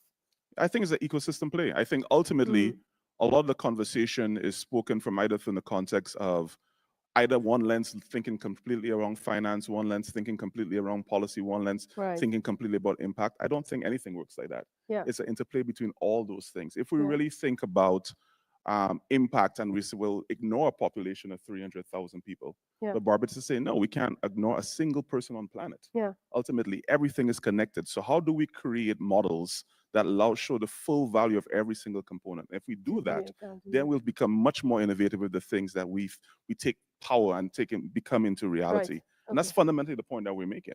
And we can be example of that for others that could then be scaled at a larger level. Yeah, and you sure are, honestly. Thank you so much for sharing. Ntado, I wanted to go to you because the private sector perspective, I mean, it's touched upon it. It's also been mentioned throughout today a couple of times. I mean, from your perspective also at Siemens Energy, what measures would you say are needed to better unlock investment in green industry and also industrial decarbonization in that sense generally? Well, I think it's first to frame what's the role of an OEM and a technology player in green industrialization. We supply green solutions, we reduce financial risk, we ensure there's economic viability, we help navigate complex green financing landscapes, and we accelerate the flow of capital. Yeah. And what we've seen is that although everybody has said technology is not the issue, but the point is that it is an ecosystem play, right? So technology companies, OEMs, private sector have a role to play in de-risking projects through providing proven technologies and instruments such as performance guarantees. We can facilitate access to finance, we can contribute to innovative financing models, and of course, we can bring delivery costs low and improve the efficiency of our green technology. Sorry, you're not hearing me. But a more important thing is we have to, and we do, contribute to building capacity within the ecosystem, because everything will always boil back to, yes, but is the state creating an enabling environment for investment? And ultimately, as technology companies, as the private sector, we have to contribute to building those capacities within the state. Of course, in a way that respects the sovereign right of countries to direct their own policy outcomes, but also to take a whole system approach. So it's not just about the policies and the regulations, but how the knowledge of the private sector to also influence how these policies and instruments are designed, so that a lot of these technologies, a lot of these projects can be domesticated and localized and build local impact as well. Yeah, it's quite clear indeed on what needs to happen. Charles, if I can go to you, because I mean, we're talking a bit, right? And we're talking about the conditions sort of that needs to happen, capacity that needs to be created. How do we sort of enable space, also financial space for innovativeness? I wanted to ask you, development finance institutions like yours, they're also key, right? When we talk about sort of unlocking this industrial transition that we need to make. How is the Green Climate Fund, so to say, adapting its instruments and operations and all the tools, so to say, that you have also to make sure that you can meet sort of this large scale of industrial decarbonization that we need to accelerate and set in motion? Thank you. I should begin by clarifying that the Green Climate Fund is not a development finance organization. It's specifically climate finance. We are the largest of the financial mechanisms under the UNFCCC dedicated entirely to climate finance. Look, I think that the way that the GCF was set up puts us in a good place already. Part of what makes the GCF unique is the extraordinarily wide range of ways that we can play. So it can be through grants, through reimbursable grants, through loans, junior, senior debt. It can be through guarantees. It can be through equity plays, and equity plays all the way from venture startups all the way through scaling up platforms. So I think that breadth is really important for an organization like ours to be able to play within the ecosystem. It's also how these different ways to play are stacked within particular deals. So we're already able to do that. We are also taking an evolving approach to risk, which I think is really important. Like many organizations, moving at speed from what had been more of a risk management approach to increasingly a risk optimization and indeed a risk sharing approach, which is going to be crucial. What does that concretely mean? Like what are we looking at then in terms of that difference? Yeah, well, look, it's really germane to this conversation. If you're looking at risk management, you're fundamentally risk averse, right? Yeah. But everything is trade-offs, right? Pros and cons. What's the potential size of the prize? And through that risk optimization approach, you're balancing the potential size of the prize, if I can put it that way. What can we gain in terms of emissions reductions, emissions avoided, and development benefits, co-benefits, right? So what's the potential size of the prize there? And of course, if that size of the prize is higher, we might be prepared to take on greater risk. But then you've got to think about, all right, well, how do we manage that risk? How do we share out that risk between different partners? And this is key. I'll just add one more thing there. GCF and many of our partners are increasingly working together to share out those risks. But to date, one of the challenges is that frequently those risk-sharing structures are quite bespoke. If we're going to be able to move to the scale and speed called for by the challenge, then we need to figure out how we can, if you will, machine it more and more, right? Have those relationships, the known ways to play, so that we can move faster, because the transaction costs are great, both in terms of time and financial resources. Yeah, but basically what I hear you say is, on the one hand, if you move from managing risk to sort of optimizing it, we're saying let's tone it down with this over-fixation that we have on all the risky elements. Let's see what we can also gain from it. So what's the gain that can be had here? And I mean, that doesn't diminish the fact that there's still risk, but you're saying at the same time that look at how we can spread it across different partners and actors in that sense. Absolutely. Look, and your particular question was about how the GCF deals with this. Right. But I'll use that just as a quick segue to say it's also about how the system looks at risk, right? And we have significant challenges within this system where prudential regulators and credit rating agencies really don't deal well with these complex structures that we're deploying. And so there's also reform that's needed there. Yeah. I wanted to go very quickly to the audience for a question, but I see that what you said, Charles, sparked some thoughts for Mahmoud. So maybe just briefly, if we can get the microphone there, Mahmoud, I'm curious to hear. Yeah, right. Couple of things.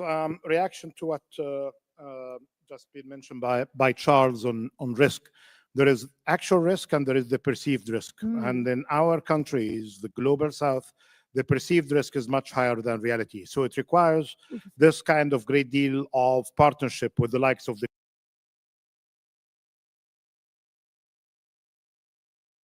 Green Climate Fund, who are not, and I'm admiring their work, especially on adaptation, more mitigation, because mitigation everybody's doing, but up to my knowledge, this is the only institution in the world that has half of its portfolio dedicated to adaptation, which basically a requirement for us all in the global south to do more in it.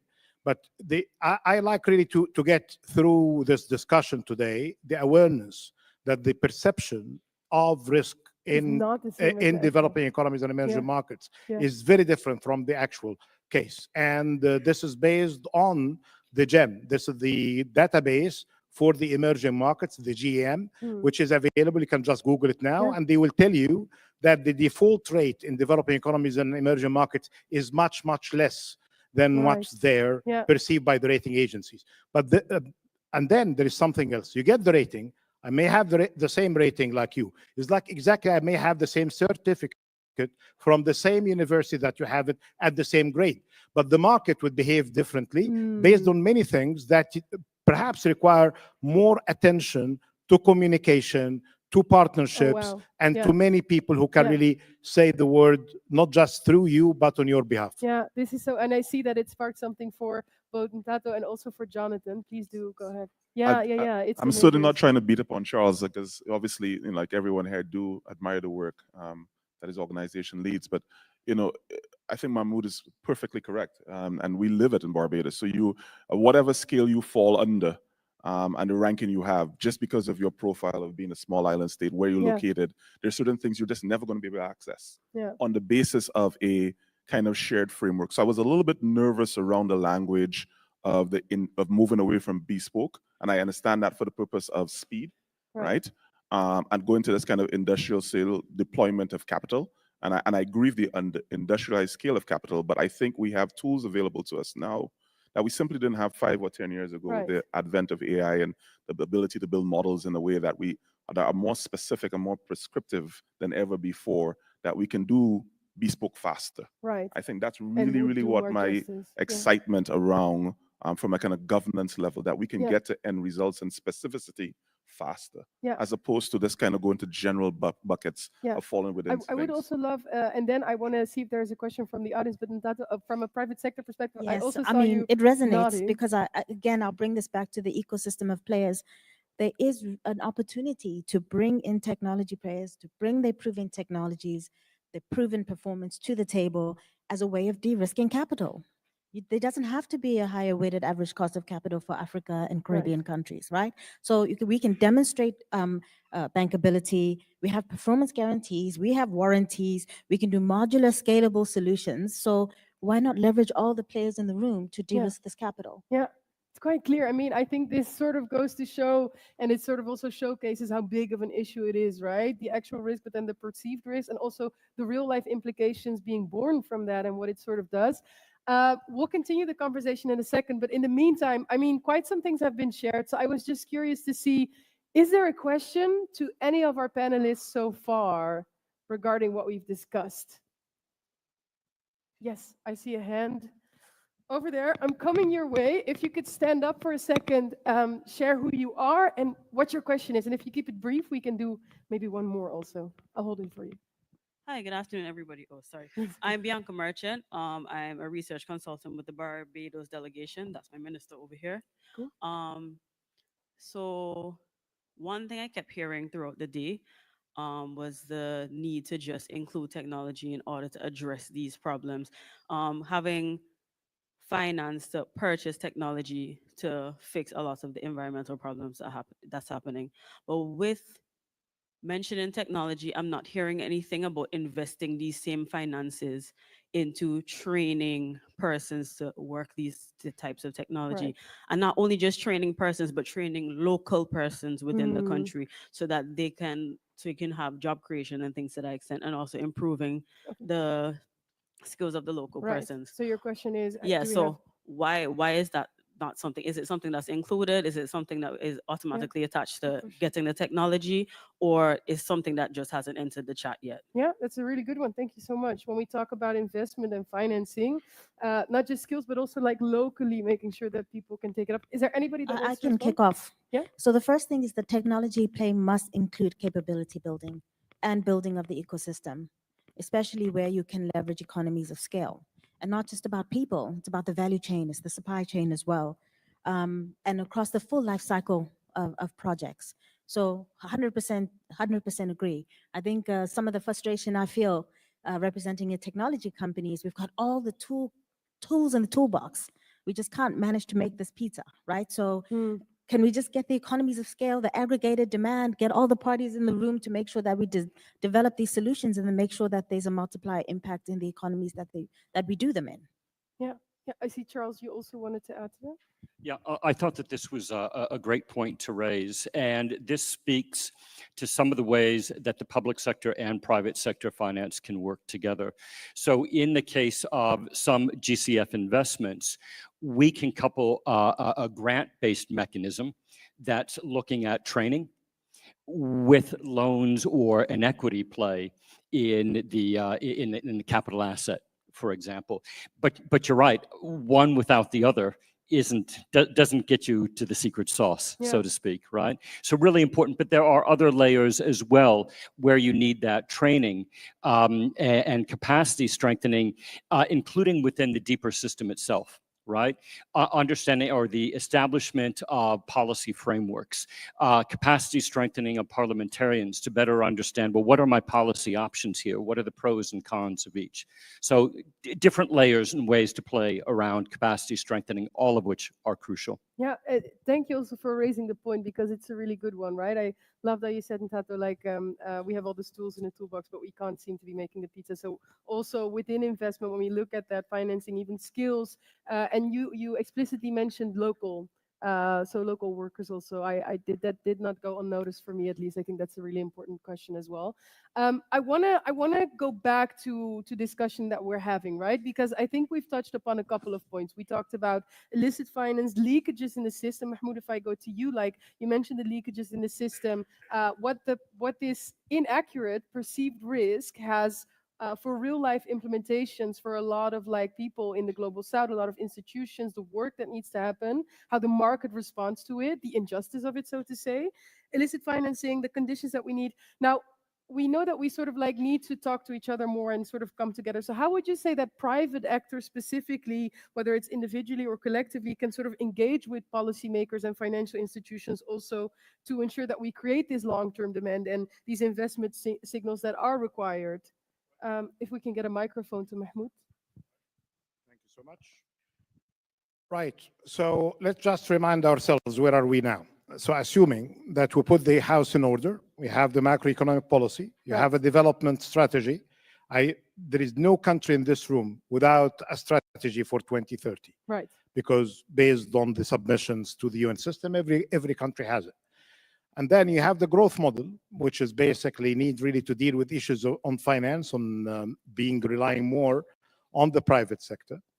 And then we need really to do business. It's basically about investments in the human capital, because without the readiness of your human capital to get trained, there is no way really to get a proper answer to this excellent question.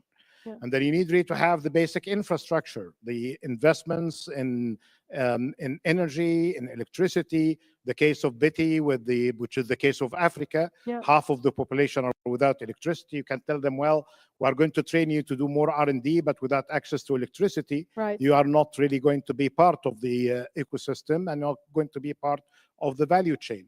And then you need to invest in resilience. Basically, even if you are doing everything right, then you'll get the shocks and the variety of shocks that you have. So you need to be mindful to that. And then we haven't even started yet in any of areas related to industrialization, decarbonization.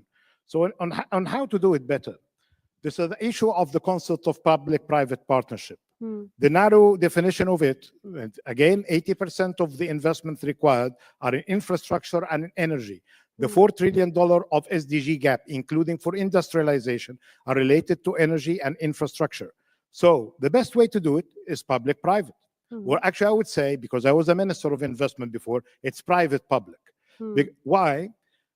New technologies for energy, as a government official in the room, be warned, if you are investing today in solar energy, while we are celebrating that they have been reduced by almost 98% compared to their figure 12 years ago, there are anticipation, good projections that this kind of cost is going to be even going lower because of the scale of production, and many countries are mastering these technologies. This means what?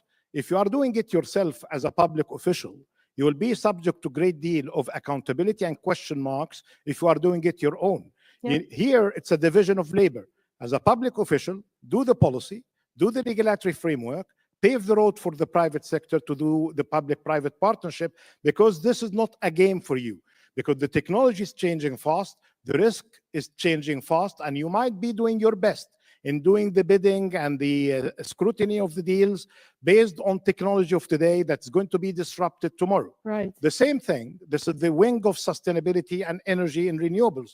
The second wing of it, of the change of progress, is basically the investment in digitalization and AI-based. This is a kind of technology which is basically mirroring what we're doing in sustainability, that's changing super fast. And the source of technology is not US and Europe anymore. There are great technologies happening in the East. There are great technologies happening in the South. So again, public-private partnership. So what could be your best way here? You may not really have the in-house kind of talent. Best way, and you are going to be seeking public-private partnership, please put everything on the open. Put it in your website. It's not just an issue of having a special relationship with one particular company.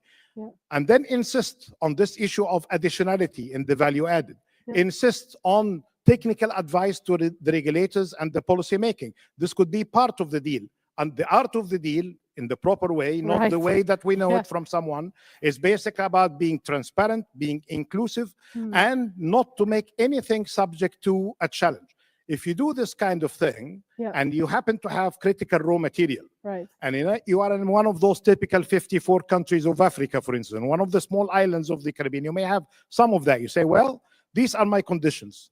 Transparency, disclosure, higher value added, training of my staff. I need to have the art, not just of the deal, but the latest kind of technologies that are to be adapted in my country, and then we can really start progressing based on that. There are many great examples on this kind of not just having a public-private transaction, but public-private kind of partnership. If you are a smaller one, and this is the final point, because not everybody is Siemens, not everybody is one of the big conglomerates. If you are a medium-sized enterprise, you may have opportunities for maneuverability. You may have issues that can get rid of old legacy issues, but you need to work within federations of industries and associations to be taken seriously. Yeah, but that's a good point about having those conditions clear. And I mean, indeed, if it's clear that one thing will be disruptive and something that we cannot sort of like put enough effort in to sort of keep up, then it is indeed the impact of technology. Jonathan, I wanted to go to you because I wanted to hear from a government perspective, when you look at sort of international public finance and private actors, how can they sort of better align from your perspective with national strategy? If you could briefly. I think I don't know if I've ever agreed with someone so entirely who spoke just before me, and I just did, right? And you could tell that he was a minister of investment of his framework, right? No, but I think he's absolutely spot on. And if I just bring it to, and I could go wider, but I could go to my specific context of how we think about it. A large amount of my conversations with my cabinet colleagues is, hey, there are these powerful things that we're doing on a global scale that, in theory, we believe so deeply in, and why don't we become an actualization of some of these ideas that we have locally, right? And what would it require for us to pour all into actualizing that? Now, there are things that we need to be able to actualize that we don't have, because the reality of what you are as a small island developing state is that you have limitations of capital, skills, etc. So can we make ourselves available to be a global hub on research and development, a lab of sorts, on a couple of key items to be able to demonstrate this thing in its fullest degree? And I think Mahmoud's framework is exactly the thinking that we've had very recently. So I'm new to the role that I have, and I've taken on board this combination of innovation, science, and technology to means that, hey, I could disrupt some things. I could break a couple of things in the process of showcase our ideas. And the thought we've been circulating and will be promoting very aggressively come the last half of this year is situating ourselves as this almost electricity lab, where we think about the idea of ultimately, to a consumer, what do you really care about? You don't. Your consumer is not driven by the minerals or the type of electricity. They're really driven by, like the speaker who spoke before this panel did, having accessibility to having access specifically to power, to electricity, because ultimately that fuels the things I want in my life, right? Whether it's access to cooking, whether it's access to the internet, whatever I need electricity. Now, I want to be able to deliver that in a sustainable, cheap, reliable, clean way as possible. And we are willing to experiment with private sector, with new ideas, with innovators, how to get that. Some of them will be large-scale entities like Siemens, with my friend next to me, that hopefully we'll strike a deal before we leave. But some things will be around the idea Something's of happening here. a couple of things happening. There's some other deals. I was going to very transparent process. Yes, they took your advice right away, Mahmoud, indeed. In front of everyone's eyes, right? Indeed. And at the same token, there'll be interesting things that innovators will do, right? Some new ideas that we've never thought of, and some interesting startups figured Okay, out something it's around yeah. an area that Yeah. we want to be able to have them come in, even if they don't have the capacity of large organizations. Yeah. How can we be that leverage spot where you learn together I and you mean, demonstrate together? I- That's what we want to do. I want to go to your business deal partner Yeah. right here, Jonathan. No, I won't ask about your potential deal, but Tato, I do want to ask you if you could briefly, as we're approaching also the end of the panel, I wanted to ask you from a private sector perspective. We're talking about what they can do, right? And we're talking about how we can sort of better align with each other. What do you think is sort of needed to bridge the gaps between whether it's national policy, local realities, investors' expectation? Like, if you would sort of like take a helicopter view over that, what do you think are the biggest? I mean, we've got two recent examples, one from Saudi and one from South Africa. The South Africa Renewable Energy IPP, Independent Power Producer Program, and then the Saudi 2030. And both of them give key lessons, I think, of how governments can best leverage in the private sector, capital, and the ecosystem and players. I think let's start with South Africa. The first is that there was clear policy direction, establishment of an independent power producer office, sovereign guarantees, and significant investment flows flowed into the country. But the challenge arose because it was an inconsistent rollout, start-stop approach, and serious negative implications on local capabilities and investor confidence. And then you have Saudi. The Saudis have the balance sheet, and they've realized that as a country, what they can do is they can get the private sector to compete. In what way? To compete to bring the best offering to their country. Right. And so essentially they say, what we are bringing to the table is we're bringing aggregated long-term demand, predictability of your return on investment, Yeah. and we want this particular outcome in the future around our power system.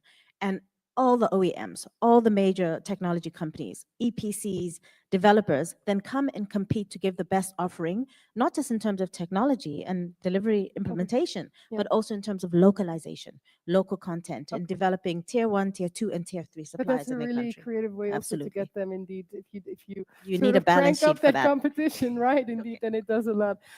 Charles, I want to go to you because I mean we're getting all these like snippets of wisdom and insights, and also concrete, tangible things that we can do, examples on what needs to happen.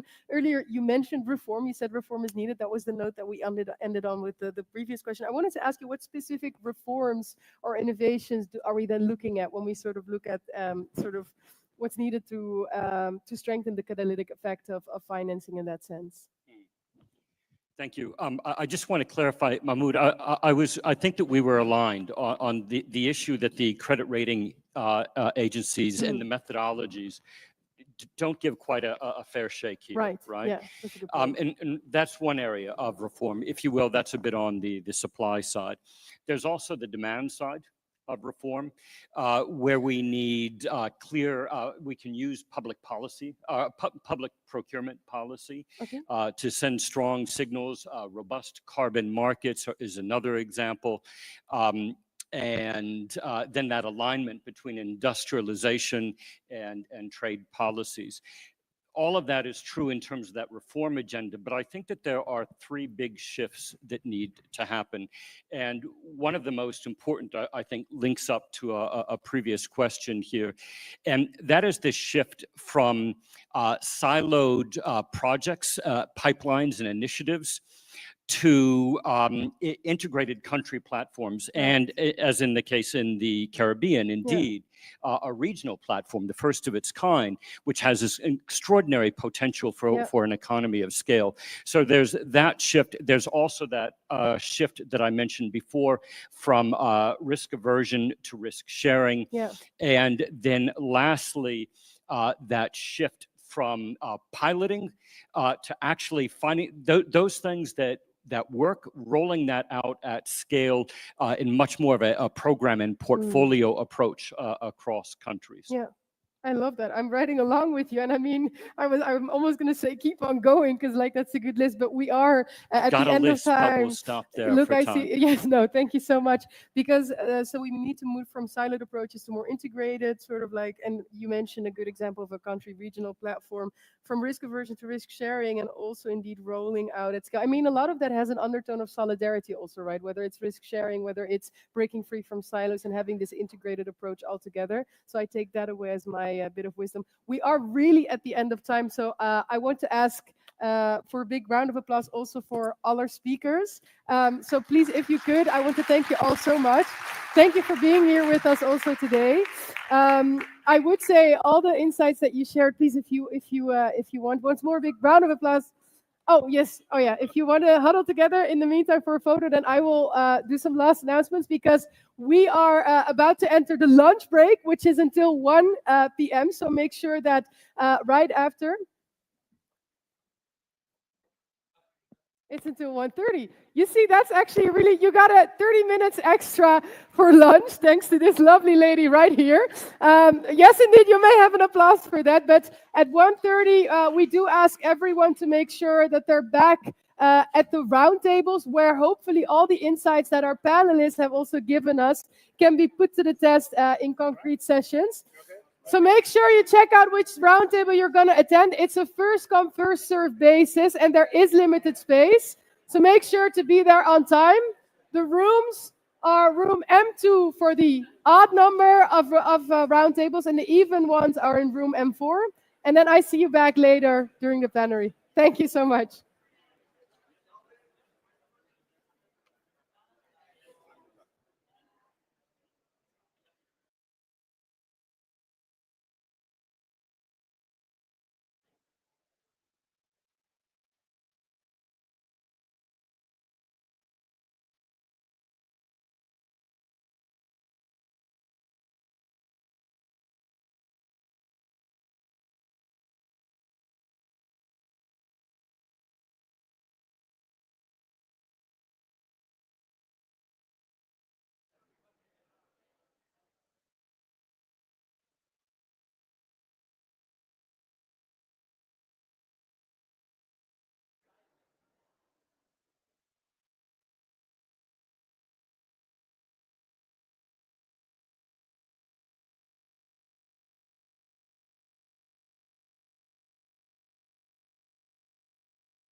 Sorry, everyone. If I may have your attention for one more second.